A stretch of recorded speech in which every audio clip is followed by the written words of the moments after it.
We're back, baby. Horns up, talking Texas podcast. Fisher Tosopoulos, the Quan Cosby, and the Eric Metcalf. Get your horns up, cuz here we go. Those listening on ESPN 102.7, what up? Happy bye week. Very exciting. Honestly, Toss and I were talking about it the other day. It's probably the best time ever to have a bye week because this is arguably the greatest slate of college football games of all time. And it's nice to just sit back, relax, no pressure. Our team's not playing, to enjoy all these games that are happening this weekend. So Man, many I agree. phenomenal ones. No, there's some good ones, and it's in every time slot. There's a game that you want to see. Matter of fact, I had some stuff I was supposed to do, and I'm moving all kinds of my Saturday schedule. And then let's not forget the Ryder Cup. You got some stuff going on in New York, so baseball, Ryder Cup, crazy good games. Uh, Moving top 10 matchups, top 20 matchups. So, and it won't be our problem. We can sit back with a nice little cup or whatever we want in it and be stress free while everybody else is freaking out and going at it. That was my first thought. You talking about we got this full slate. My first thing was not being stressed because we're playing. Because I get stressed no matter who we're playing, and it doesn't even doesn't matter who we're playing and if I think we're gonna win or not. It's like, how do we look? Because I don't want to hear it. No matter where we walk around, oh, Texas this, Texas that. No matter who it is, Arts this, Arts that. Everybody talks to me about it, and I need a week off because I have to listen to it about the Browns and the Longhorns. And then Browns got a nice big win. Hey, you know what? You brought up a good point because the Longhorn bias is amazing to me because when Arch didn't look great versus lower competition, those other couple of games, killing the ratings, fine bond, everybody and their mom was talking about him. Arch looks good versus lower competition. Oh, it's because it's lower competition, bro. Like, I mean, okay, like whatever. Like, you can't talk out both sides of your mouth. What we want to see, especially for all of us, the faithful, is we saw the progress we were hoping for.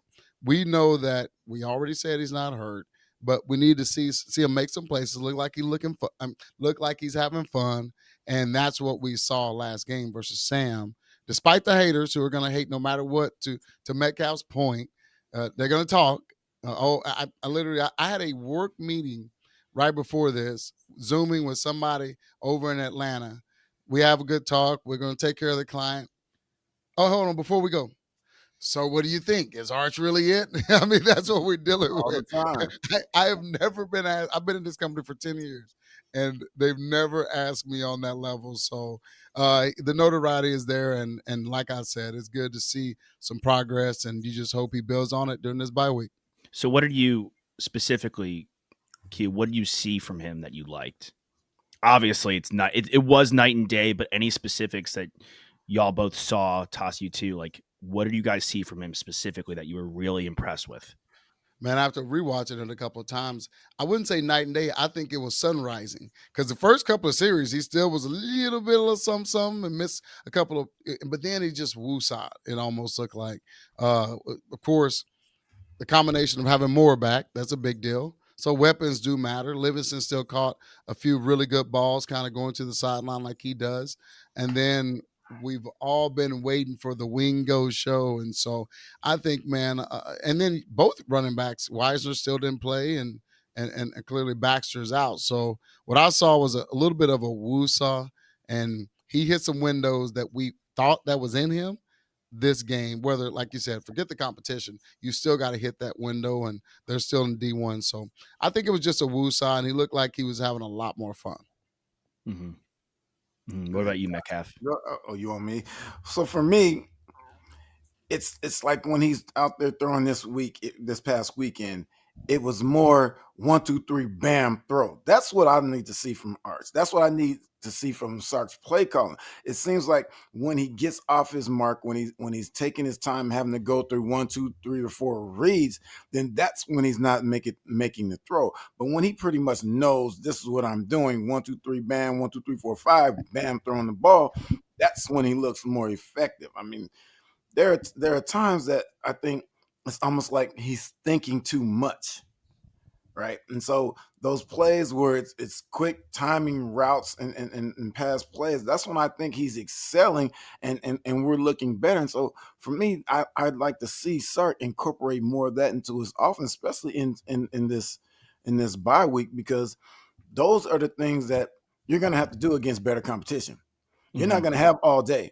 When we're still calling plays that are slow development, where it looks like we're in practice, that we have all day. No one's getting hit, and we got to get away from that. We need to speed up the pace so that his clock is moving faster, his internal clock is moving faster, and he knows I have to get rid of this ball, because when he gets rid of the ball, he's been dynamic. Yeah, T-Dot. Yeah, I mean, I think everything that Metcalf was talking about was certainly something I was keyed in on early in that game, because we've talked about it. How long developing are these plays, right? Are we giving too much time to Arch to overthink, right? And especially in the context of who we've got on the schedule after the bye, and it's Florida, and they held. I mean, Miami. The scoreboard would deem that Miami dominated that game, but it was closer than the final score. If you watched, Miami only threw for 160 yards in the air. So it was not like they were able to do whatever they wanted to. And they have talented playmakers, a good offensive line. So all that to say, Florida's defensive line is really, really good. And they're going to get after Arch. They're going to try and make our offensive line pay, which, you know, of the things that we've had question marks through 4 games, like one of the things is penalties and discipline on the offensive line and just being able to hold up. It's a newer unit. And so that's going to be tested against the Gators, and some of that's going to be on Arch to get rid of the ball quickly. And I thought he made the best thing to take away from that game is what Quan was talking about, which are the adjustments that he made. And when he made the adjustments, it got him into the rhythm. We're continuing to utilize his legs. And I think that's kind of going to be his go-to. Like what he can do with his mobility and just testing linebacker speed on the edge, like making guys miss. Like he's going to have to use his legs game in, game out alongside, you know, our running backs getting back and healthy, obviously, and then being able to use all 4 of those guys with different, because they can all do a different thing, right? It was great to see Baxter get into it was great to see Gibson hold on to the ball through an entire game and look really confident, get into the end zone. Clark, I think he scored his first touchdown potentially, which was cool to see. So we did in that game against Sam what we needed to do in the previous 2 games, but I'm glad we finally got there. And I'm glad we ended up playing 78 players on our roster in one of the tune-up games. You know, like that's what it's all about, is getting KJ Lacey some reps, getting these other guys some reps so that when they get their time to shine later in the season, if guys go down, or next year when they become the guy, like they're ready to go and they're not feeling so, they don't need that USA moment like Quan's talking about. But sometimes you have to kind of fabricate it for yourself. And that's what Arch did when he taunted the guy. And I don't mind it. I mean, it's like whatever you got to do to dust the cobwebs off and get out of your own head and get ready for SEC play that's coming up. And I want to piggyback on something that Todd said in regards to Arch running the ball. And we know that's what he can do because he has that athletic ability. But I think I would be willing to bet that Sark and those guys know that they're going to run him more once we get in the league play. They just didn't want to do it as much in these games right here and take a chance of him getting hurt.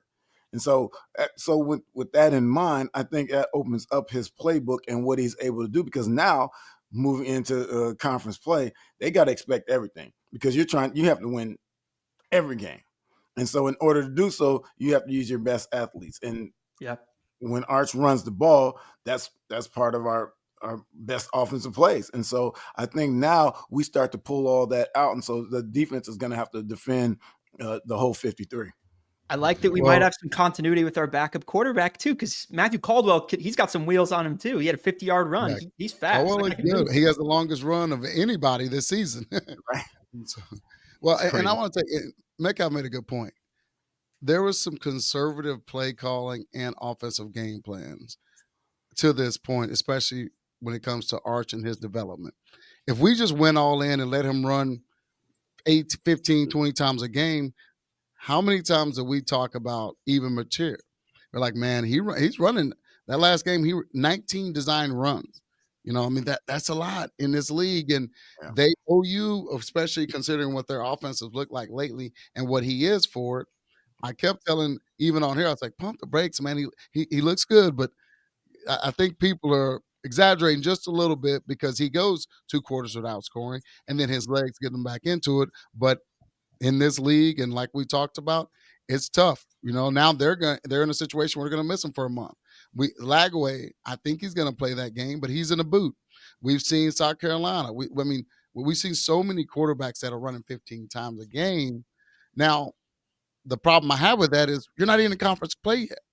There's been a Right. conference game here or there. Now it's all off. I mean, you got to go with it. Unfortunately, like you said, Toss, we have a capable guy behind Arch because now that's a done deal. We need to win all of these games. And I think we can afford to maybe lose one and still be fine, but we have to go play like we can't. And, you know, house on fire. So I really like that development piece of it. And it didn't always look great, but there was I talked to Sark a little bit last week, and he said there's a process to all of this, man. He's like, I know I'm getting hammered or Arch, they're hard on him, but we have a plan for where we're trying to get to, and getting other players looks and seeing Arch develop and the O line the same, because we're dang sure gonna have to use. Those guys are new across that board, and we're going to SEC ball, so we're gonna have to use his legs. But I'd rather it be now than Right. before. And if we take away the national hype because he's a Manning, in my brain coming into conference play, I was like, man, we really need to be 3-1. That's exactly where we are. I would have liked to beat Ohio State. Golly, words cannot explain how sick I am of not beating Ohio State. However, they're still the number one team. We're going to learn a lot about them this weekend as well. So we're in a way where we need to be. Would we like to be 4-0? Hell yeah, we would.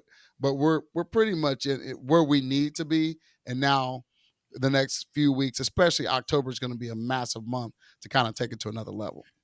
If we win that Ohio State game as that game was played, I don't think we really learned anything from it. Right? We lost that game as it was played on that Saturday, and everybody was like, they need to get better. Yeah.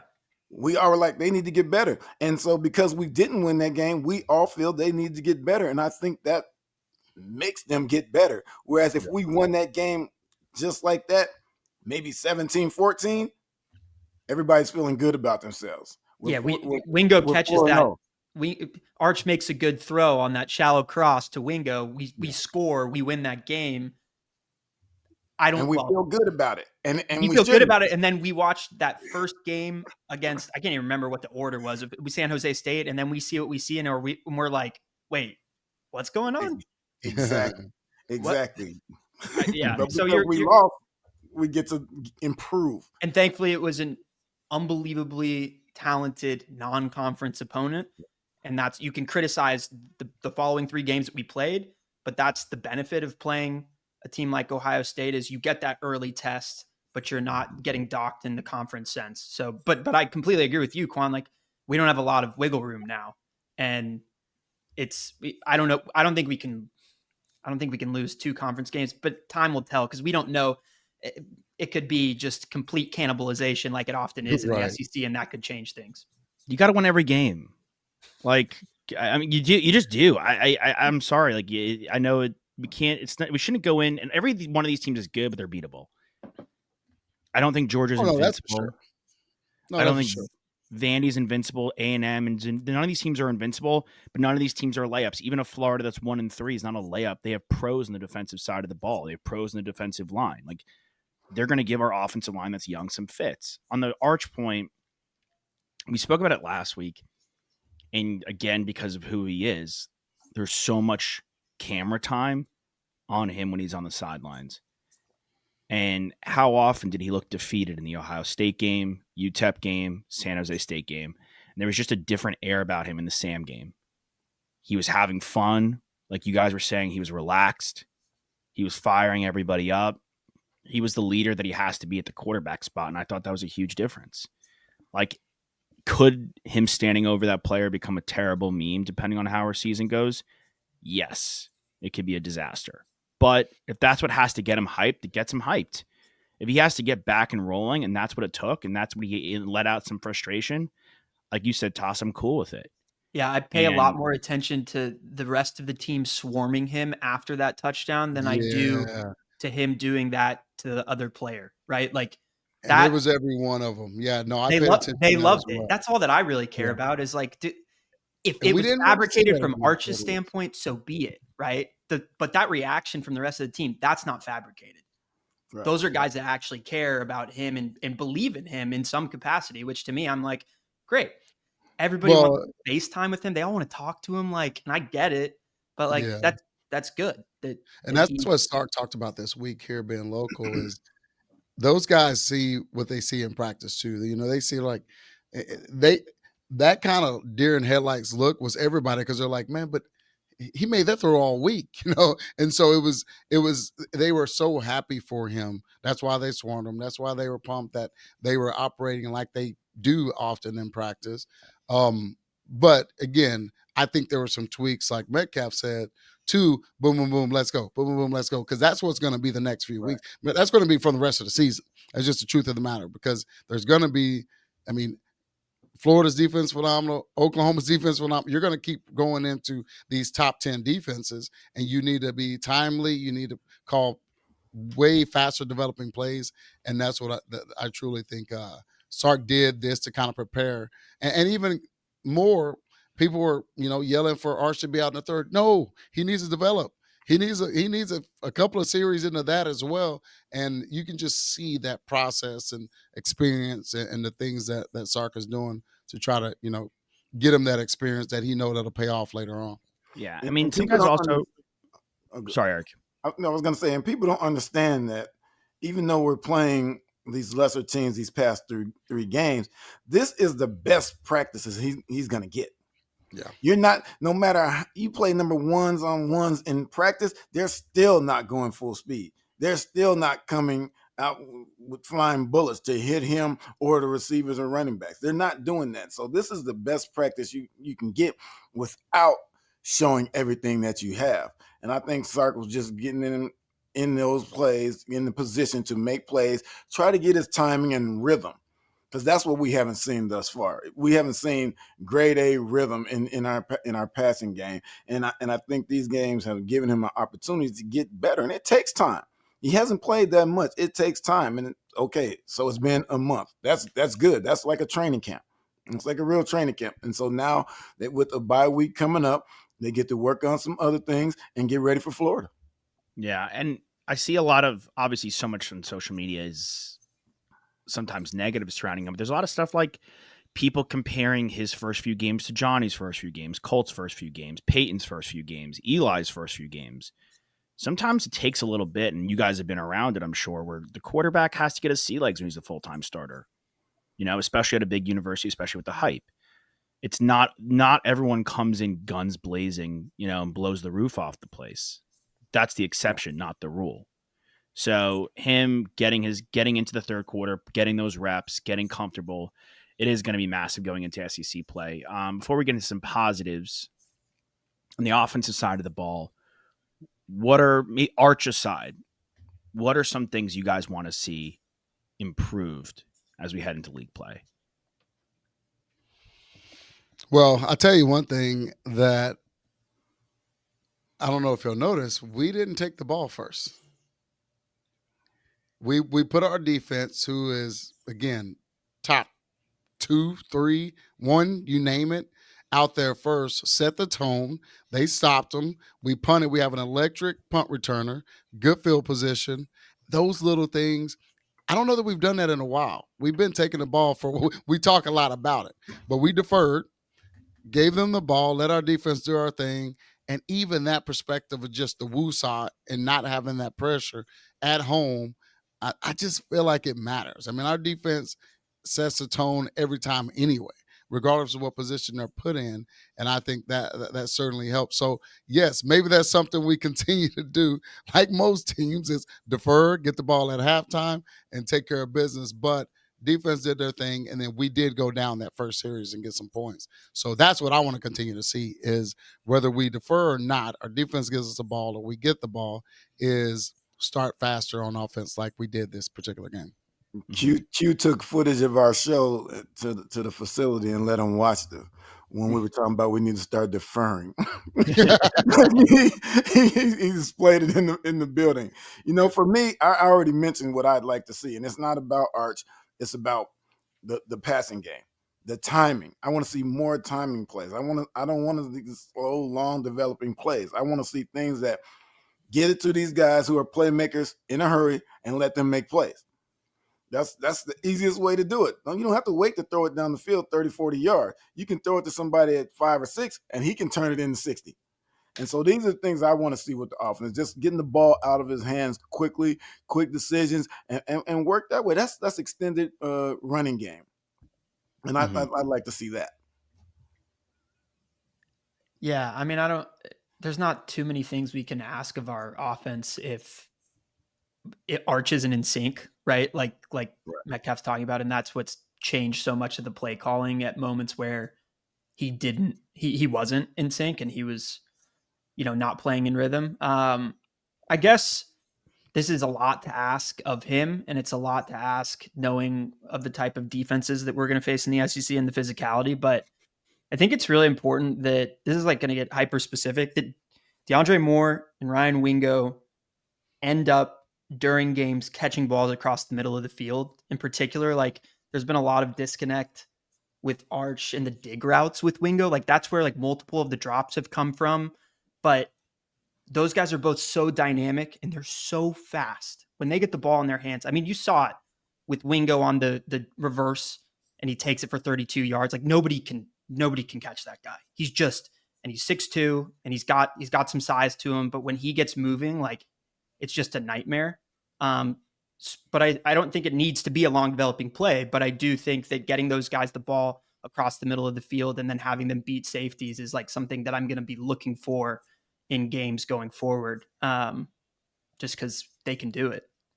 Like not throwing to the sideline to Livingston and Endries because like Arch is afraid to move the ball across the middle of it. I know it's dangerous, but like we're just going to have to, it's going to have to come at some point. There's not much else I can Well, I'll jump on and say, I think maybe some of this is without Baxter and Wisner, so that could present some difficulties, but I'd like to see the middle of the offensive line run block a bit better. I think Stroh, Hudson, and our most veteran offensive lineman, DJ Campbell, haven't blocked the run particularly well, and I'd love to see that improve. And again, that opens things up for the rest of the team. Hopefully, we spoke about it last week, Wisner being one of our most pivotal players going forward. When he comes back healthy with Baxter, those guys blocking the run up the middle really well, I think is going to be super important. And I'll kick us off for things, I want to see on the defensive side of the ball. A lot's been good. A lot of talent on the defense. Guys getting turnovers, underclassmen playing really well. Littleton, Jelani McDonald showing up, coming out and playing really good defensive back football. I'd still love Trey Moore, Simmons, Burke, now Lance Jackson, and Hill. Forget the sack numbers. Yes, those are gaudy and sweet. More hurries, more pressures. We're playing some really good quarterbacks coming up, quarterbacks that can move. And I'd love to see those guys get in there and get hurries and make their lives very uncomfortable as we get into league play.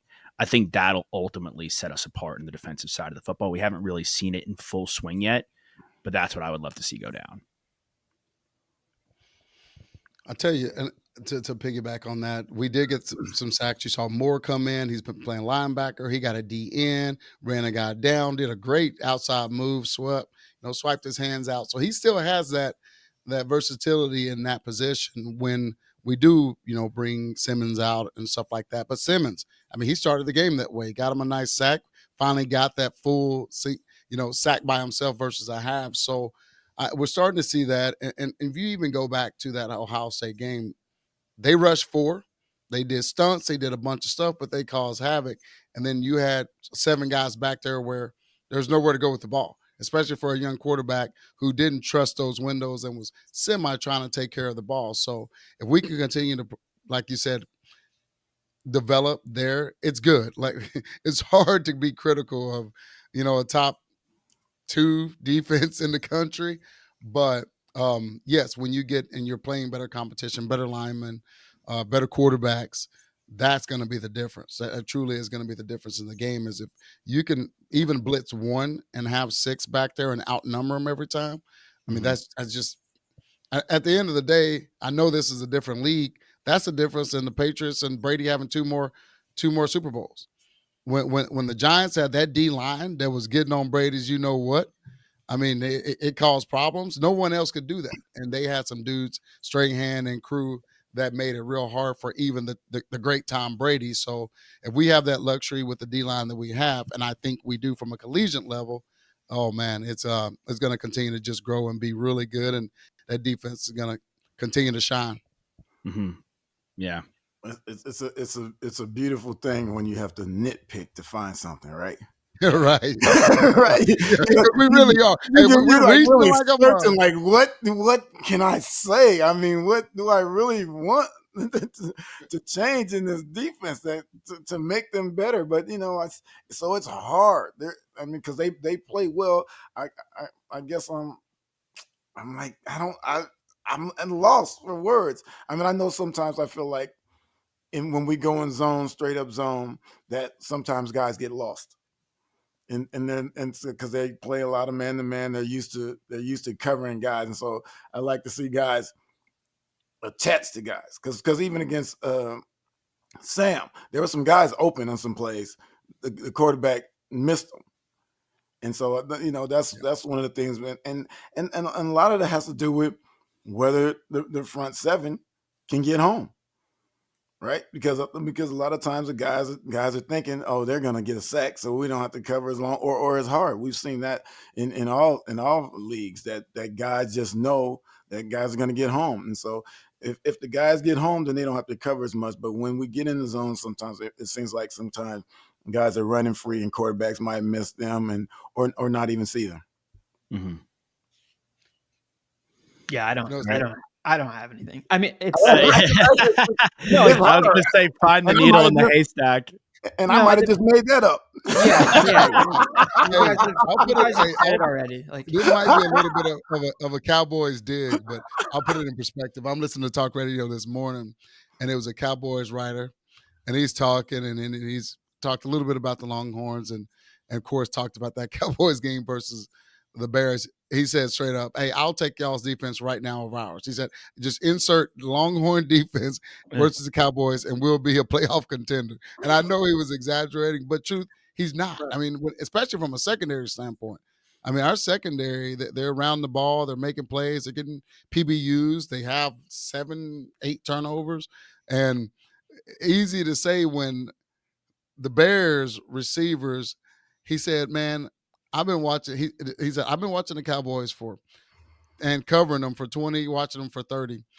I thought there was a glitch in my TV because there was no Cowboy in sight of some of these. And that's the beauty that we have, that they are around the ball. They're playing well. They're developing great because they're young back there too in some positions outside of course, Tap Daddy. So, man, like you said, we're searching for it, and that is first world problems when it comes to the defensive side of the ball. I think like very simply, it's just when you get tested more, what does it look like, right? And then go be the best defense in all of college football. Because I think right now you're in the conversation, but there's a couple of other teams that are right there with you. But you have the opportunity here, a quarterback who's ailing way worse than Arch between the ears. I mean, Lagway's really struggling. He threw 5 interceptions against LSU. He threw for 62 passing yards against Miami. Like, our defensive backs play with their front foot forward. Like, I think that's why I like PK's defensive unit so much, is that the DBs are hungry always. Like, they're like a rabid pack of dogs. They want to go get interceptions, and they're going to get opportunities, but it's predicated upon our guys getting to the quarterback and putting some pressure on Lagway. But I thought we took an excellent step forward against Sam Houston State. They finally dictated early that they were going to win the matchup at the line at the edge position. And I just want to see continued success there. But there's they're just I'm really not sure and we really have to think about the this 50 until the second quarter. Yep. That's how dominant it was. And of course they pitched a shutout. So I mean, again, it's really hard to find things when you have a day like that. You And we could just really got tell to me think to about F it off too. and say nothing. That's fine. You guys know me well enough. And you gotta think the fact that, you know, other than Ohio State, these last 3 games, we played games that we pretty much knew that we were going to show up and win just based on talent. And so while we talk about Sark going into these games holding back because of who we're playing, we got to know that PK is doing the same. Absolutely. You know, as far as exotic blitzes and everything and stunts and everything. We have to know that he lined up against Sam Houston, said, just go beat your man and make a play. And then Go compete. Right. And then when we start getting into conference play, then we'll see more exotic blitzes. We'll see different coverages and everything. And they're disguising on for these quarterbacks to see. And that's when it gets harder for the offenses. Well, and even the 1L we took, 42, 43-yard bomb where they scored, they 223 yards of total offense? Yeah. Nothing. I mean, you take it, not that you can take it away, but they had one explosive play, and it cost us, and it was a big one and a touchdown. But that's 180 yards of total offense of the number one team in the country. Right? Yeah, but even you watch that tape back, like what are you criticize? I mean, he jarred the ball out. Oh, I know. He was in perfect position other than getting the ball out. Got his hand on the ball, knocked it out, and Tate brought it back in. So, at a certain point, you're just like, that guy's a first-round talent at the wide receiver position. He made a play. He made a better play, but like you didn't make a bad play. So, they did everything we needed them to do in that game to put us in a position to win. Just keep doing it. Yeah. Be better than LSU and Miami have really, really good defenses. To me, alongside ours, Ohio State, like those 4 teams right now, to me, have the 4 best, including us, are the 4 best defenses in the country. Georgia, I mean, you can never count them out. So maybe there's 5 right there. I'm about to say that's top 5 right there. So just try and be number 1. That's it. Like we'll see this weekend too. I think Oregon's is sneaky, and I think they could have a fun weekend in Happy Valley against a quarterback who might be a little overhyped. But anyway, on a positive note for us, Toss, what you start, and then Metcalf, then Quan. I'll go last. Who's your offensive MVP so far, quarter of the way through, and your defensive MVP? Offense is kind of hard. I do just want to shout out, this is not my MVP, but I completely agree with you, Josh, on the interior of the offensive line improving and continuing to improve. But I thought, what are essentially our 3rd and 4th string running backs did a really great job of keeping their eyes up and finding the holes. I was really impressed with how Clark and Gibson both ran in the game. But probably Endries would be my offensive MVP. I thought, he didn't get involved as a pass catcher in this past game, but he was blocking his ass off, and I love seeing that. And obviously he was utilized in the Ohio State game. He just has been a seamless fit with this offense, and the woes have been there for Arch, but Endries has immediately asserted himself as a guy that we can rely on. So that's the pick for me. I would go with Parker, just because early, and especially against Ohio State, and then even into the second game, he was making plays when everybody was down on Arch. He was there for him and making big plays that kind of kept people off him a little bit. And so I would go with him because he was the guy that people didn't really expect to have those explosive plays. We expected it to be Wingo, but he did in turn. So I'm going with Parker. He damn sure stole mine. I mean, because he's leading the team in touchdowns, right? Even the game we lost, he was the one spark. I mean, the next couple of games, Arch doesn't look great, but he, still, do his thing. Yes. I'll tell you what, and this one's going to blow people's mind because my expectations were different. You made the comment, Josh, that we've now put his stats up to, Peyton's, Eli's, Vince's, Colts. I almost said him. I'm going to tell you, I got to go with Arch because I almost said him. If you take away Mateer, even though unfortunately that's going to be a problem because he's out, they put his stats up to Mateer's. He has 1, maybe 2 more interceptions in him, but every other category, his numbers are better. This is what's crazy about it. And the dude's lead, listen, our expectations are what they are, and our eyes didn't fail us. He had some rough games per what there's a lot of open people. What it tells me is, holy cow, if he didn't have those rest games, he would be a landslide running away with the Heisman because no one else looked great. But truly, if you count numbers only, and then ultimately handling the crap that he's had to deal with, getting through that, and just kind of staying the course, he literally, Mateer was the odds favorite to win it, and his numbers are crazy. They're actually better, other than really the interception piece of it, which matters, but it's one or two interception difference. So I gotta say it, man. He's found a way. It hasn't been pretty. He's 3-1. He got better in the second half of the Ohio State game and gave us a chance. And so, for me, I'm going to put my man Arch because everybody's on him bad, and I'm going, his numbers aren't terrible actually for his first few starts, and we're 3-1 where we need to be. He lost a big game on the road, so that's going to be my offensive line. I'm going to stick with my man Arch. 16. He needs some love because he is trending in the right direction on defense. Certainly Anthony Hill, because everybody don't talk. Anthony Hill is one of those dudes who just ball. He goes to work every day. He makes all the difference in the defense. He's going side to side. He's averaging probably 7-8 tackles a game, but no one even knows that. I mean, the dude's just killing it. He's not getting the exciting. He doesn't have a pick yet. He may or may not have a sack or half sack, but he truly is still that dude in the middle. And he's showing up and he's around the ball. And for a top 3 defense in the league, in my opinion, he's the most consistent piece on it. Mm-hmm.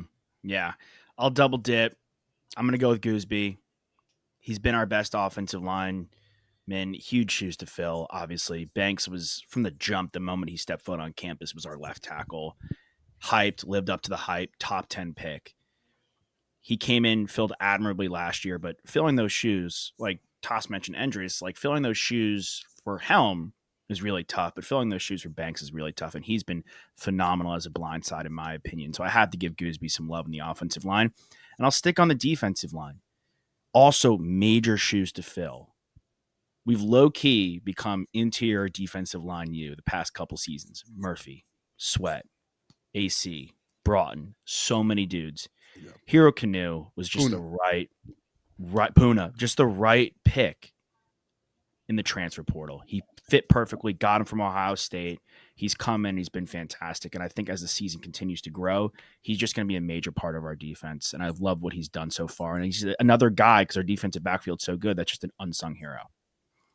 One last thing on the Arch comment.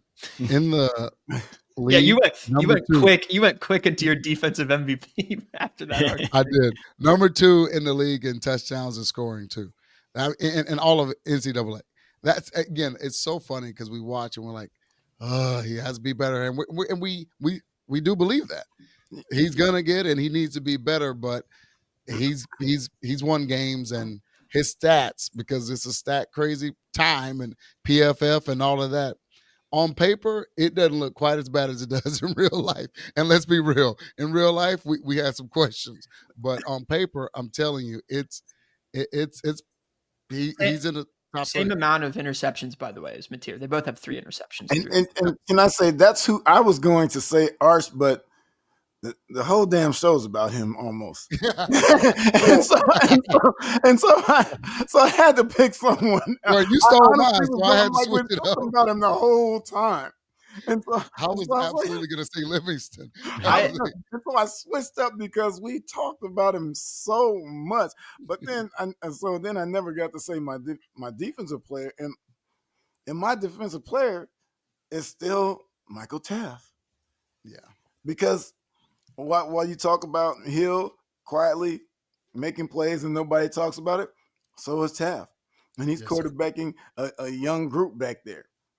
And so I think his leadership and what he's doing on the field with all his tackles and everything, I think he's brought a lot to that defense, and they know that they can trust those guys back there because he's leading them. Mm-hmm. Yeah, absolutely. Yeah. Quan, I love your loyalty, by the way. I think it's really commendable. Q brought up, throw out that not all stats are created equal, but that well, you brought up PFF. If you want to throw in PFF, our highest graded offensive player in PFF is Arch. I Still like really an 80 think he's still what's like an happening right 84. now is like, you want to know why quarterbacks win Heisman? You want to know why quarterbacks win the MVP in the NFL? I think we're kind of answering that question right now. Oh, absolutely. But I commend it, and somebody needs to be talking loud in support of that guy. So I appreciate that. Josh, Bro, I my have the man, same defensive Coach Brown MVP. said, "Pick him up, baby." That's what Yeah, I'm doing. He's doing it. yeah. I have the same. It's not just Canoe, but it's all the guys on the defensive line. It's January, it's Shaw, it's Brevard, it's Watson, it's all those. Again, like we don't talk about Taft, we don't talk about Hill. We're also not talking about the interior of the defensive line. Like, we're not talking about the names because there's nothing to talk about. They're just doing their job at a 10 out of 10 every single game.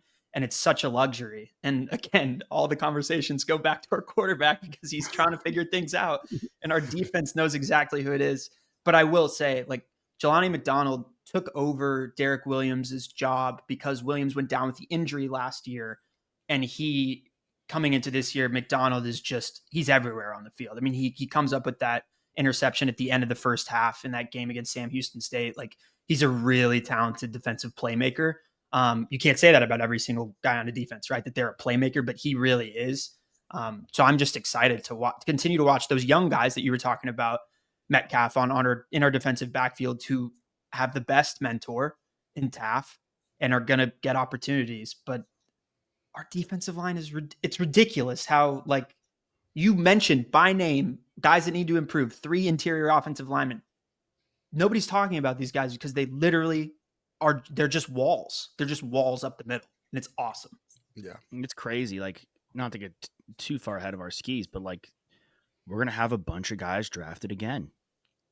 Like, Canoe's going to get drafted again. Taft is for sure going to get drafted, and he'll get drafted decently well. Like, Hill, like, is going to be a top Muhammad. These guys are going to get picked, man. Like, and kudos to PK and the staff. We need to give Hill some money to come back. Easy. Pump the brakes.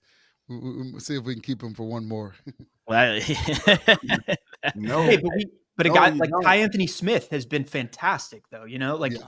Well, LaFau, how about that? He's another one. You need these guys to go.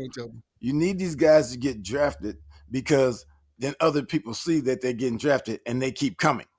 They keep cycling through. So you need them to get drafted. They can play their 3 years and then get on about their business and just keep bringing guys who are just like them. Because nobody wants to go to a school where nobody's getting drafted. Yeah. No, they want to be drafted. And if they see that PK and this defense is putting players out each and every year, guys are going to start coming or keep coming. And that's what we've done over the last few years. Yeah. Absolutely. I mean, that's honestly been the biggest bright spot for me about Texas football the past few seasons, comparatively to where it was when we first started this podcast, you know, in the Chuck Strong and Herman era. Like, the amount of guys that Sark is able and the staff is able to get to the next level, it's awesome. Like, year in, year out, past couple seasons, we're top 2, top 3, even one, like, setting records for our own university getting drafted. Mm-hmm. And it doesn't look like it's slowing down. So that's been really awesome. I mean, even you think about next year, I think that's when that number 1 class will be juniors. I mean, it's just, to your point, it's sort of a machine right now. So we want to keep that rolling and keep getting the top dudes. I think we got good news this week in recruiting. So, yep, given those chances, the atmosphere, winning, exposure, let's just keep rocking and rolling. And the moral of the story, even though those last couple of tough weeks of conversation about our offense and where we're going, we're still in a pretty dang good place getting after this, getting through this bye week and going into conference play. Absolutely. Yeah, I feel good about it because I believe in my heart that these coaches were holding back. They want to get better. You're trying to improve, and you want to, but you know you can't show everything. You have to work on your passing game, but there's things you cannot show going into conference. So we know Sark has some things in his pocket. We know PK has some things in his pocket. So I would expect this team to get a lot better moving forward. Yeah, agreed. Well said. All right, gents. Can I just really quick ask? You can do whatever you want. How we feel about it, Josh, but the mid-tier, I mean, this is past the Florida game, but for us, I mean, they're not focusing on it in the locker room right now in the coaching staff.